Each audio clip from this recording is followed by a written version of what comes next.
Ezreal jungle. I've never seen a Popophacy before come to fruition, and I cannot wait for it to finally happen today. We'll keep our eyes glued to that. They better draft top Smolder for Kingen for the scaling. I mean, at least there's precedence. Yeah, no, he did that. Tank Smolder was a thing back in the day. Oh, no lock though. That's good actually for the long game because he tends to just end them. Yeah, or like he doesn't end them and then it's over for him pretty fast. Yeah. He ends them one way or the other. All right, double mid bans for Scout again. All right, Jace comes through as well because of the Olaf now being off the table. All right, last ban is the last one. Is it Nocturne? Could be a Nocturne. Could be Poppy. Nautilus was banned last time. Ash was Seraphine. That was another one that was being considered. There's no Ezreal though. No Caitlyn. No Yunara. Nocturne gets slammed down for Sponge. He has been a bit of a Nocturne enjoyer.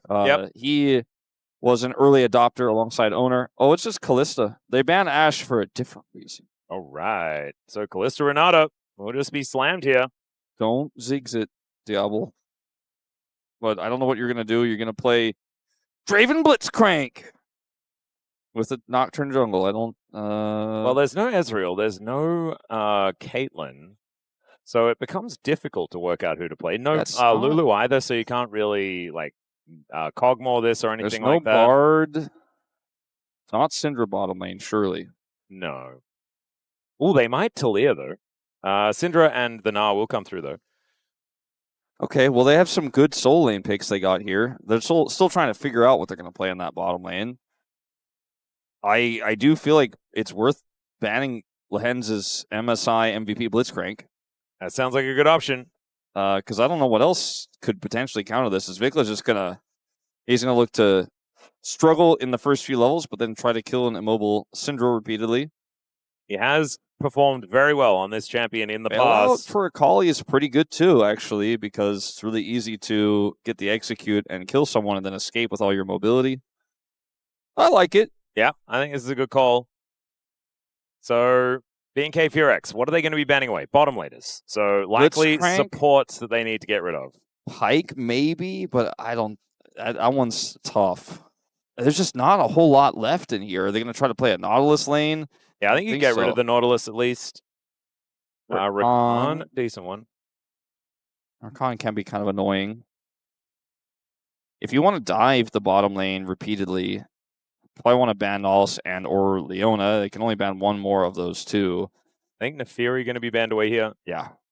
That would be a good one to Very get rid strong with all this dive. And there's just a lot of junglers that have been removed so far. Imagine, man, when I'm looking at this draft right here, I'm like, what happens when we get to Game 4 and Game 5 in Fearless in this meta? It's going to get weird. Yeah. And we are into best of 5 town pretty soon. It's going to be a whole lot of fun as we get towards the playoffs. So, in the past, we'd see like Draven Nami into this lane, like in rare cases to try to answer. That's the Leona I was mentioning, so they can't, just use the Leona defensively against dives.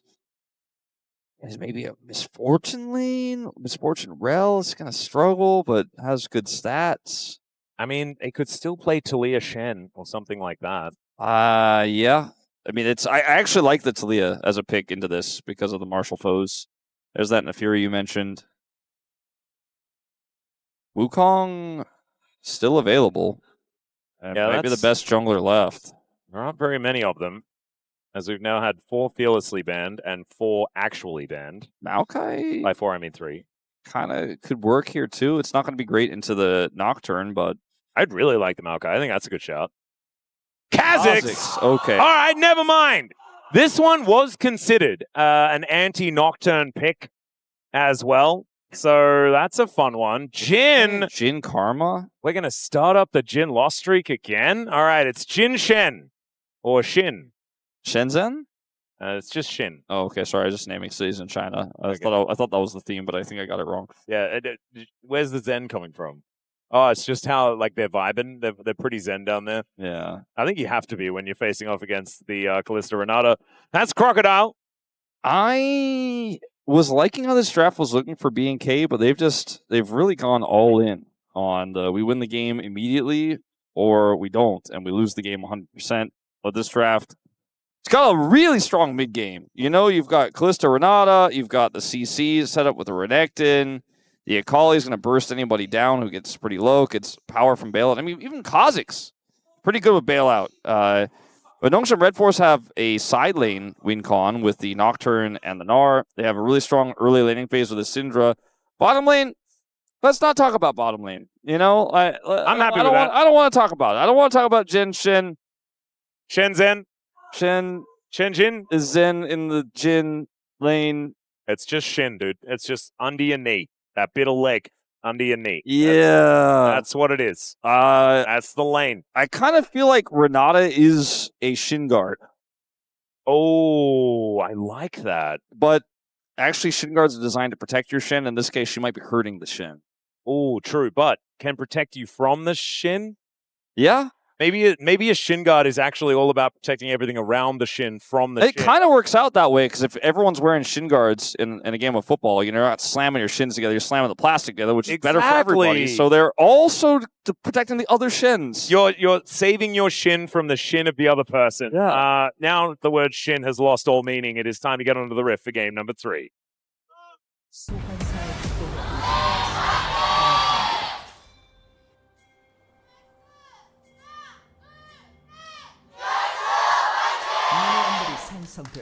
All right, here we are, ladies and gentlemen, onto the rift for game number 3, the finale of the regular season.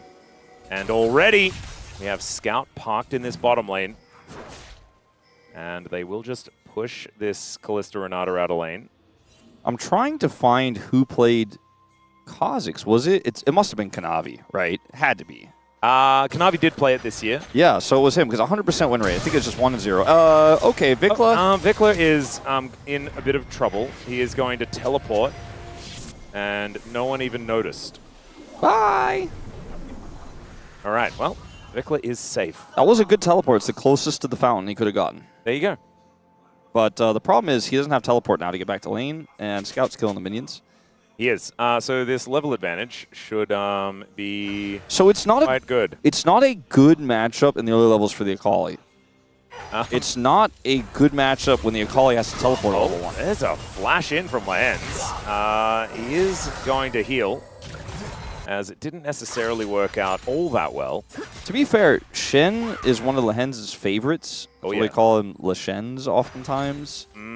But he hasn't played it that much this year. He hasn't been a Shen guy. guy. Yeah, because he was the only Shen guy. And now when it became meta, he got a little hipster about it. But he showcased to everyone what you could do with this champ early on in the lane. And he did that to VicLa in this game already. We'll see what else he can get done, because maybe this lane ends up being favorable more than we thought. Well, right now, Diable and Lehends are actually doing a decent job, as you were talking about. Got to control the tempo of this lane if you're going to win it as Jhin and Shen. Yep. Or Shin. Yes. Okay. VicLa. Crowd usage on point. Yeah, VicLa hanging out underneath his turret is just taking so much damage from Scout. Scout has TP. I know that's pretty obvious to everyone, but I just want to mention. Ooh. Wow. Managing to sidestep that one was pretty impressive. Super skinny from not being able to have a whole lot of farm in this early game. These are not very good win rates for these champions so far. This is looking bad now. The wave is not where Lehends and Diable want it. You might have thought that he nailed Taeyoon with that Deadly Flourish, but Taeyoon actually just blocked that minion from going down. So a bit of an advantage being put together here by BNK FEARX. Sponge now going to get surrounded. Raptor looking for an angle. And Kellin already taking a fair bit of damage here. VicLa's making his way in 50% health, though, and you can see now it's Nocturne that are taking a bit too much damage. Great scatter to come through just to buy some space. Kellin needs to be careful. But in the end, Shellfish goes over to the crustacean. A 4v4 at 3 minutes. No one dies. We had a lot of action. Scuttle secured for BNK. Kellin's fairly low, but I mean, they have a pretty nice advantage here in this lane to play through, as here comes that TP. Observers are so confused about what to do. So am I, as Sponge is going to fear the Akali. Phenomenal scatter! And VicLa goes down. That is first blood, as now Taeyoon's in a bit of trouble. He gets the bailout, though. Will he get the Ren? The answer is no, and it's a double for Nocturne in the bottom lane. Calculated. I guess, for Lehends there. Knew he wasn't going to die. Knew that bailout wasn't going to proc. He wasn't worried for a second. I was. That seemed very close. Yeah, I think Taeyoon and Kellin agreed. Taeyoon did not flash. I think he just thought that the rend was going to come off cooldown. I agree. And now they just flash in. That is an extraordinarily dead Gnar. So the early game Nocturne, not so great. Early game Kha'Zix, pretty good. Pretty strong. Not so much when it's feared, but otherwise, a lot of combat power early. Oh, yeah. We'll push the Gnar out, and Raptor does end up picking up the kill. One for this first strike that we see on Kha'Zix every time, trying to accelerate his way through those lethality items. Very similar to Qiyana in how it is played, just not the same combo power later on. So the taunt comes through here, bailout gets dropped, and as he's burning down to the Ignite, and yeah, the flash wouldn't have even helped him there, to be honest. Just didn't have the damage. Just weren't able to get the reset on that bailout. And so Taeyoon and Kellin back to square one here, as Diable is very scary. Does have that serrated Dirk now completed. And this pathetic little slingshot in Taeyoon's back pocket is not really what he wants. Still, that is a pretty good amount of damage onto Lehends, as they still have the poke advantage in this lane, given the range that they do have. Taeyoon continuing to push through. I don't think this one is over yet, or anything like that, but it's already a great start for Nongshim so far. They need a little bit more time to right the ship here. Is clear. Doesn't have his ult still, but doesn't have flash from the previous play. Wants to look for this ult to get tempo. Can he get more? As the Dominus, wallop number 2 is going to come on through here. As Clear not able to wait for another slice, as he's also not able to sidestep the stairs that were just thrown at him. It's like VicLa is going to get to level 6 without any more disasters in the mid lane. But that's good news. I mean, it's already a kind of a disaster, though, with a 600 gold advantage. More disasters. More disasters. Yeah. No more disasters. Oh, being very polite to Lehends, sending him to the Shadow Realm here, is now Diable in a little bit of trouble. Raptor at level 6 is dashing his way around, has upgraded his claws, as we can see. Who did you predict for this series? I have no idea. Because I think I predicted BNK, but as this game has gone on, I'm like, maybe I didn't. Maybe I would assume I predicted BNK. But I also might have just flipped a coin. Like, who would you predict now? That's where I was really going to get to. Probably BNK FEARX. That's probably the option that I'd go for here, as now it's a very dead Kha'Zix. Sponge going to be gifted a way out here, as VicLa really wanted to press that button. Oh, he really did, but he definitely shouldn't have, and it was good that he did not. Yes, I would agree. So, right now, Nongshim have a small lead. The bottom side of the map, the leads are large, but it's a advantage for the Kha'Zix that has 2 kills. Difficult to quantify. Lehends does kind of face checks here, and by kind of, I mean he completely does. There's no other story to tell about that one. So he dies. Raptor really wants to get the scuttle, but then gets ulted on here. Tries to offer the damage back here, but ends up getting feared. Sponge gets on top of him, and then Sponge blast cones away, and VicLa's like, oh, no. He wanted to so bad. Unfortunately, just would have meant the death of him. Would have probably been another discussion about handlebars. Yeah, I think so too. Or hammer downs. Hammer downs, handlebars. That's what threw me off, because I think I said the wrong word. And when I searched hammer down, like the answer came up, but some of the pictures were weird, and it took me a minute to ascertain. Oh, so it is actually real. I'm not just wrong. I think it might be a colloquialism issue. No, I think maybe it's just a different regional dialect. Handlebar definitely is a thing too. That one did trigger something in my memory. Hammer down is like what Reinhardt screams before he looks for an Earth Shatter. I imagine he probably does that. So maybe a gank here for Raptor again, or does he want to go for grubs? He can't. He's going for grubs. Well, Diable is helping it out here as Raptor is coming on over. Lehends gets the flash taunt though. And down will go this Kha'Zix. He tried to go into stealth and it just did not really work there. And that is another kill over to the Jhin. Is Jhin going to be on a winning streak? It's looking likely right now. After what we thought would likely be a pretty tough matchup, and the bottom side just got completely flipped on its head. Yeah. Lehends is popping off. And we started the series with, I distinctly remember reading comments online after game 1 like, Diable got gapped. You know, the trade was a success for BNK. I mean, and then Diable I ended up talking about it as well, actually. And then, you know, this needs no real explanation here. But then in game 2, Diable got gifted 7 kills in the early game and then did like 1,500 DPM. And now in game 3 has an 800 gold lead. So maybe the narrative has changed a little bit. Maybe it's just development in front of our eyes. Yeah. Happening right now. We are here. We are witnessing it. They're doing a little bit more of the teamwork than they did in game 1, which was, unfortunately, a lot of great hands and mechanical moments for Nocturne, but they couldn't actually link it together. Then in game 2, the beginning was great. The end was a little bit funny. I think a little bit strange, but they still pulled it off. This early game, though, looking much better with Lehends. Oh, yeah. Well, I mean, trying to find some positives here for BNK FEARX. They at least do manage to get VicLa to level 7. He does have now access to the ultimate that he did use previously. Glaive, pretty nice little early game spike. Look at that, cleared that ward. He's standing on a scuttle crab, but he cleared that ward, got that extra money. There you go. They're also on this dragon, as VicLa is going to make his way over. And you can see BNK's bottom lane are also going to head on in here. There's the paranoia to come on through. As Scout is in a lot of trouble. That's the steal on the dragon, but that is not what BNK FEARX were looking for. They just wanted to get any sort of kill that they could find. And look, they found one. Yeah, they got another one. All right, that's pretty good. It's Mountain Dragon that's picked up, however, which is pretty bad for their composition. Any extra resources given to the armor and magic resistance is going to feel pretty bad when you're running a Kha'Zix Akali draft. Very true. But they are able to turn this into a winning play here. Yes, the steal does go off, but that's because they wanted to get this kill on the Scout, and they communicated that. Raptor does escape, despite some pretty cool shots there from Diable. Yeah, he missed the first couple, though, a little bit unfortunately. So curtain call aim could be helped out. Look, nobody's perfect in this series. That's true. KT are going to be playing in the play-ins, but not here today. It's you know, I think in this series, you're going if you can just have an average performance, you're like feeling really good. Well, I'm looking forward to seeing. Yeah, that sounds great. That's what I'm getting at a little bit. All right, Hubris now done here for Diable. I think that is appropriately named as well. As Lehends is going to get his hand shook. Very polite is Kellin. And VicLa does a fair bit of damage. We've seen clear... There's a crocodile-shaped hole in that wall, I swear. As Kingen has just slammed clear into it over and over again so far this series. And the Renekton is even with the Gnar.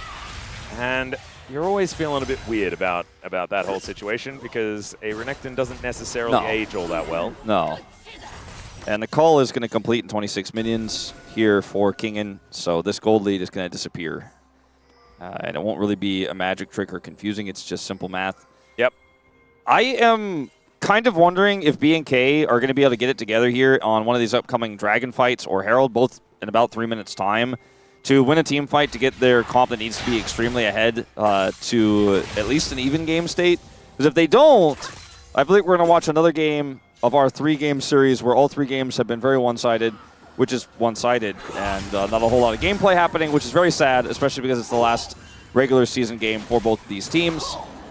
But that is the reality we're heading towards at this point in time. I asked you earlier, who do you predict at that game state? It was a little bit more ambiguous back then. I would definitely go with Nocturne right now. I think they have so many advantages. Yeah, I also think that, okay, they're going to dive onto VicLa, who does go into his shroud. That might keep himself alive as Lehends is just dead. Paranoia comes in, and that is Sponge looking for a bit of an angle, but there's the ulti to get VicLa away. And so Sponge not going to find any joy from that one. Deadly Flourish comes in. VicLa comes back with the perfect execution. We'll be able to at least grab a few minions here. This game just won't be serious. This whole series, it just won't do it. Okay. See what I mean? See what I mean? There he goes. Can we just have a serious game? Can it not just be silly the whole time? I mean, VicLa seriously died. Yeah, Diable can just, he has X-ray vision, or X-shroud vision, or whatever. Thermal vision, I guess, would probably be the best one for seeing that one there and getting the kill. Yeah, I think thermal vision would help. All right, so Nocturne are still in a really good spot in this game. It's another Hubris build, by the way. We saw this earlier today from Gumayushi. A little bit of a Guma flavor here for Diable. That's the way to win on Jhin. Like 100% win rate on this build so far. Honestly, that's what it's looking like. That's what we're going to have to see from now on. So VicLa here gets taunted and scattered and just walks it off. Kellin's ult's fantastic, kills Lehends here. And then he gets Nocturne ulted and then is able to dash back and get the flip, or the ult rather, to buy more space, punches a lot of his health. And then VicLa's like, after all that, you know what I'll do? Bomb the wave, baby! And Diable's like, he can't do that. And then he's like, yes, I can. You can't see me. Oh, you were heading in that direction. He was able to predict where he was based on how he was walking. So no thermal goggles required, I think, for this one, as it was pretty predictable. And had a couple of extra bullets after that as well. So even if that had a miss, there was a chance that he was just able to get more. Rapid Fire Cannon is now completed here for the Jhin. He's an entire item ahead of Taeyoon. And also has shoes. And Taeyoon's gone barefoot for now. This is a bit of an 80 carry gap once again. It's been 80 carry gaps this whole series long, but they were different names for the first two games. This is very similar to the second one. Yeah. Caitlyn domination from Taeyoon into Lucian domination for Diable, and now Jhin, much to your chagrin. Yeah. Bit of a weird spin on how the series has gone. I'm trying to just feel like Lehends is just extremely good on Shen. That's what I'm going for. That's going to help me not feel like it's Jhin that's just being way better this game. Oh, okay. VicLa going to try and find a bit of an angle here. Deadly Flourish comes down, and another curtain call as VicLa flashes and still gets hit. I love VicLa's visceral reactions on camera whenever something like this happens. It's like every time he gets solo killed or something like this happens, he's either grabbing the back of his head violently or tossing his hands into the air. The Ignite, this time giving vision, so he was unable to hide, but just got predicted there, and then the flash didn't help him. So now he's down flash and also died. Oh, okay. Now we're going in once again. Sponge looking for an angle towards Raptor. And a Deadly Flourish is going to lock him down. I have a feeling I know who's going to get POM this game. What is happening? You are so far behind. I mean, not you individually, Raptor, but your team is behind. You have no control. He's trying to set up deep vision and like start taking the enemy jungle away. They're like, there's a bug. As soon as you bug, they bug reported him, and then they fixed the bug. Yeah. This is making me think of Starship Troopers now. Yeah. So Scout doesn't do that much damage here. VicLa's Merc Treads helping him out quite a bit. And then Ignite, and Lehends is like, all right, just don't miss. Oh, he wanted to get over the edge. I didn't realize how close he was to the edge there, but unfortunately he didn't quite get out. Man, beautifully done. Indeed. Yeah, sadly, that's not what he wanted. All right. Oh, he's going to shoot him with a gun and a blade at the same time. As Kingen should be falling down here. There is the Shen coming on in. Okay. He was tanking up the turret, did manage to flash away. The new common caster buzzword for this term is an overload of the side lane. Overload, there were 4 people there. I thought we were going to call it a DNS. Yeah, well, I mean, DNS does this a lot. But the consequence of such overload is that you're losing everything else everywhere else, which doesn't happen when DNS does it because they do it in a calculated timing when they're not 4,000 gold behind. Although they do it when they're 4,000 gold behind as well. Yeah. It has a similar result to what's happening in this game. Yeah. So there's those inner turrets still alive, so that's good news. We're going to watch this again. Kingen is very far forward here. They're like, all right, let's get him. Let's get him. Well, I think he's going to get him. Clear actually unable to get him with the stun initially. Let's get it here without flashing. And then eventually gets him even with the Shen ultimate attempted there from Lehends. Yeah, getting the Stand United on cooldown, kind of a big deal in this moment for BNK FEARX. And they've at least got a recurve bow for Taeyoon. So, I mean, he's 2.5k gold behind. It is still looking incredible. Late game Kalista gets it done. Hey! Late game Kalista gets it done. So, we've been watching a lot of Pays and Ruler playing Kalista, and it kind of makes you forget that this champion can sometimes just fall flat on its face. Yeah, it did not go well in the laning phase. Lehends has been running this game from level 1 where he took away VicLa's flash and teleport. Diable, maybe some money. Okay, there's the paranoia to come on through though, and the hostile takeover comes in. Sponge takes a lot of damage from this this Kalista, and down they will go. Still, I mean, Taeyoon does sacrifice his own life for it, but now he's got a Rage Blade, and that feels way better. He finally can actually express himself right how he's been feeling. He just cut the gold lead into like a third of what it was, though, off of that play. Crazy. Bailout allows him to get that second kill. So Diable initially here just walks up way too far forward. They have full vision. Raptor goes in, sets up the damage, and then this is such a huge hostile takeover. It also damages Sponge so heavily, allows Taeyoon to get that bailout and go for the additional Ren there to take him down before he does die. The Fate's Call knock-up also absolutely fantastic from Kellin. And just great to see Kellin on the Renata. This is actually something that we haven't spoken about just yet, but I know that you are well aware just how good this guy is on this champion. His mechanics. He is one of our best when it comes to playing the Renata. Hasn't really been able to show it so far this game until that moment that did look just brilliant.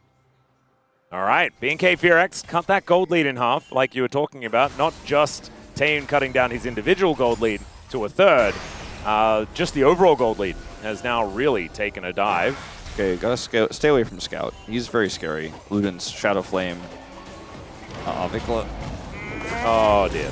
That's very annoying. Yeah, he gets the stairs thrown. Oh, he gets another set of stairs thrown at him. And what? Wait, he's baiting? Has Kingen over? No, he's fine. He's all right. The rest of the team was sort of coming up, but they didn't have the hostile takeover or any ability to chase him down there. So this is a very scary 0-2-0 Gnar. Yeah, he's a little bit mechanically gifted on this champion, I would say, Kingen. Yep, I think he's certainly played a few games, but now look at him go! Avoids the void spikes, and now Kingen is going to have Shen to come on through to help him out, and I think Clear is just dead. Yeah, nothing he can do about that. Does at least have a Cole, the Meek, but that is still Kingen grabbing another kill, or grabbing his first. Yeah, now he's a scary 1-2-0 Gnar. Now he needs 3 assists, and we can prove that Gnar can count. Yeah, elementary on the orange prehistoric Yordle. Yeah. Sponge is going to get this dragon on the other side of the map as he's just wondering what the hell's going on topside while he's going to get this objective. Yep. Feel good about it.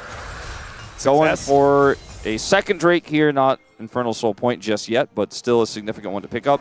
Oh, Raptor also has Bastion Breaker as well. Dodges the Void Spikes and then calls for Lehends. And Lehends answers the call and then taunts the Renekton. The Kingen can run him down. And you can see the Kha'Zix is like, well, guess I'm out of this one. As the auto flies before transformation. All right, not a great move there on the top side for BNK FEARX, but it is going to mean that this gold lead has now moved back towards that 4,000 mark. Late game Kalista gets it done, Atlus. Oh, right, you did mention that before. Don't worry. I need to work on my active listening, I think. No, it's a common mistake people think. Kalista's stronger in the early game. Got it. Well, I'm glad that I'm being taught these things. VicLa now looking for an angle towards Scout. Scout? Found an angle towards Scout. Gets shot by a blade, and down he will go. Sponge wants to double down on it. He also might just be free for curtains. As Raptor gets hit by 2, and yeah, Sponge is just really dead. Sponge is having a series. Kingen, let's not go in by ourselves 1v4. I thought our 2 teammates that just did that might have learned or taught you something about that Kingen learned. Nocturne really like it when they're 2,000-ish gold. Yeah, they like to keep it around that spot. Okay, so this isn't that silly. Okay, you know, he's got a flanking TP he wasn't aware of. That's a weird ward placement. What are you going to do? He has a Nocturne to shadow him. There's Nocturne to shadow him. Nocturne was his shadow. And then once he was gone, the shadow disappeared as well. Yeah, that's not the same as in Peter Pan. As now, Lehends, oh yeah, more politeness out of Kellin. Really beautifully done. Taeyoon, 3 kills now in this game. I feel like we're going from replays of some silly moments into like being less aware of what's going on in live of the silliness that is also occurring there. Yeah, this comp is so much burst damage that if you're alone or you just go in piecemeal, it will rip you to shreds. And if you're alone out. Like Kha'Zix's whole thing is if you're alone, you'll die. Yeah, that's like his passive ability. Yeah, that's how he works. He does a lot of damage with that when that situation especially occurs. if you're a Bastion, because you can then just get broken. Yes. He has that item. Yeah. I think that's what your point was. Yeah, that's there, what my point was. I just like the name of the item. I just wanted to continue with your point there. Do you think if you build that item and then you're playing against Braum, you just like break his... wait, no, Bastion is the ability of Tarek, right? Maybe you just break his Bastion ability if you press it. I don't think that's how it works. I think it's about whether you secure a jungle. Wait, does large Tarek even monster. have Bastion anymore? I think he does, but... Look, I'm not... Original Tarek did, and I thought he kept the name, but never mind. We've got now Sponge turning off the lights, doesn't want his friends to see him die, I don't think. But never mind, they turn it around, and Sponge is still alive. The Umbral Blades are going to work out, and Clear might be able to get the kill, but never mind, he's not even able to do that. The fear comes in, and I am sorry, Sponge, I was unaware of your game. As Clear is fighting Lehends, but he may not even win that one as Diable comes in and saves his support. My God, that was a severe outplay. Yeah, okay. Nongshim, what are they going to have to do to get the Goldie back to around 2,000 after that? Oh, that's a really good point, actually. Especially if they get this Baron, it's going to be a problem. All right, so he's here, isolated, right? He's like, I'm trying to get out, uses a spell shield here. And then goes back in. And he was behind the hostile takeover. Oh my God. That was actually so sick. And then there's just so much CC like that's annoying this poor Renekton. Is they're going to get the Baron in live. They will. And the Renekton doesn't even get the kill onto Shen. Lehends survives again, calculated just like it was in the early laning phase when they tried to go for that bailout play. So, we're up to 5K now. We're going to have to shave that down. Yeah, they've got some work to do. The Rebel Baron power play is sitting at 400 right now. Popcorn guy, I think, is full, man. I looked over there. He hasn't picked it up in a while. Oh, no. He's on the edge of his seat, though. Understandably. All right, Raptor. Just spotted immediately. But is able to get, a bit of value out of the W. How do you win this game as BNK from here? I think you have to have a teleport flank of a century, right? Nexus. It has to be a really crazy flank ward where, well, I mean, yeah, and then lead to a lot of things that have happened to kill a Nexus. Yeah. That is a good answer, Atlus. Yeah, thank you. I was really just thinking aloud, how could they make this happen if Nongshim just continue to carefully push these lanes and play through their Nocturne, which can play through both side lanes. That's why he's in the middle of the map right now. I think sneaky vision and then playing around getting picks. There's a ward in the bottom lane behind them right now, behind Nongshim RedForce here, that could be teleported to by VicLa and or Clear. That's what they're going to have to play through, I think, here. Kellin has his ult. All right. Speaking of ults, the curtains are going to get cold here as Kellin doing his best to survive. That last shot did so much, though. All right, they're pinging that ward. They're pinging that ward. They're talking about it, Atlus. It's going to come to life. All right, well, let's see whether there is going to be a spinny circle on the minimap around that one. Right now, need to get Kellin's health back first, and he is here with flash and ult. There's that TP. Here we go. The circles. Immediately, we have Kingen following. But both of the solo lanes to come out as Paranoia immediately follows. The fear comes down as well. And there is no one coming to save Clear. He is just really dead. Oh, no. It was a good try. It was the only try, right? Kellin has ult. Kellin has ult. Maybe outplay it. Taeyoon does have a bailout, but I mean, that's still just gray health, but then just goes away. It's a double for Scout. He has a lot of items. He's very, very scary. And yeah, that bottom lane did not last. All right, so now that there's no annoying teleport ward, Nongshim are going to go back to winning the game. Take this turret out. Now the inhibitor is next. They still got 30 seconds of Baron. There's no wave clear. It's an Akali, and Raptor is trying to do a thing. But I think this game is just finally done. Yeah, there's the Gnar. Just immediately pummels him into the wall. Yeah, goes into the Shroud, but dies while he's there. Raptor is now trying to run away, but the Dustspringer comes in. Diable just needs another shot, but it doesn't matter. He's going to reload. Deadly Flourish is going to be avoided, but Raptor is nowhere near his Nexus, which goes down. And Nongshim, from the brink of defeat, win 2 games in a row in colossally dominant fashion. Big wins from Nongshim, knocking BNK